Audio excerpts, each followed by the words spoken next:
सोनितपुर जिले के जामुगुरी हाट में असम के मुख्यमंत्री ने स्वयं सहायता समूह के 31,000 सदस्यों को 10-10 हजार के चेक वितरित किए।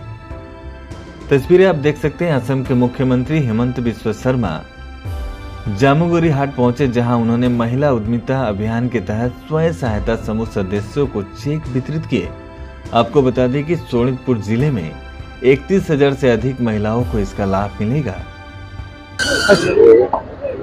আজি নদুৱাৰ সমষ্টিৰ 31,045 গৰাকী মহিলাৰ মাজত মহিলা উদ্যমিতা আঁচনিৰ পুঁজি আমি বিতৰণ কৰিলোঁ আৰু শোণিতপুৰ জিলাৰ দুটা সমষ্টিত এতিয়ালৈকে আমাৰ বিতৰণ হৈ গ'ল, ঢেকিয়াজুলি আৰু নদুৱাৰ। পৰৱৰ্তী সময়ত আমি ৰাঙাপাৰা, বৰছলা আৰু তেজপুৰ সমষ্টিটো পুঁজি বিতৰণৰ ব্যৱস্থা হাতত ল'ম।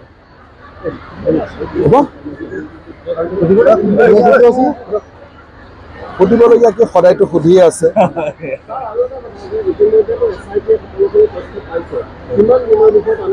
আমি জুবিন গাৰ্গৰ, মই আজি আৰু আপোনালোকক দুৰ্ঘটনা বুলি কোৱা নাই, জুবিন গাৰ্গৰ হত্যাকাণ্ডৰ চাৰ্জশ্বিট আমি 17 ডিচেম্বৰৰ আগতে দিব লাগে। মই টাৰ্গেট দিছোঁ যে 8 তাৰিখ মানৰ ভিতৰতে যাতে দিব পাৰে, আৰু আমি সকলো ফালৰ পৰা এতিয়া প্ৰস্তুত। বিদেশত যদি কিবা ঘটনা হয়, চাৰ্জশ্বিট দিয়াৰ আগতে গৃহ মন্ত্ৰালয়ৰ এটা অনুমোদন লাগে। কালি মই গৃহমন্ত্ৰী অমিত শ্বাহ ডাঙৰীয়াকো সাক্ষাৎ কৰি আহিছোঁ, যাতে আমি অনুমোদনটো সোনকালে পাব পাৰোঁ।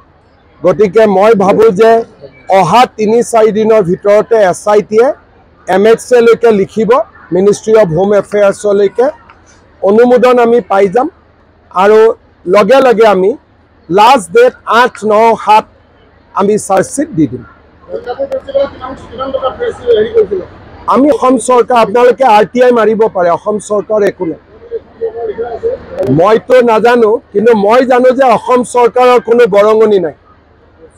আৰু 2-এজন সাংবাদিক গৈছিল, কিন্তু 2-এজন সাংবাদিক গৈছিলে, আৰু বেংককতো গৈছিলে সাংবাদিক। আমি কোনো যোৱা নাই। 25 নৱেম্বৰত আমি বহু বিবাহৰ বিপক্ষে এখন আইন আনিম। কোনো ব্যক্তিয়ে যদি বহু বিবাহত আবদ্ধ হয় 7 বছৰ সশ্ৰম কাৰাদণ্ড হ'ব। 100%। গাখীৰততো অলপ মানুহে পানী ঢালি খায়। গৌৰৱ গগৈৰ পাকিস্তানী এজেণ্টত পানীও নাই, 100% মিল্ক হয়। মানে 100% মই যি কৈছোঁ পাক্কা কথা কৈছোঁ। আৰু কালি দেৱব্ৰত শইকীয়াই গৌৰৱ গগৈক কৈছে যে কেছ কৰি দিয়ক।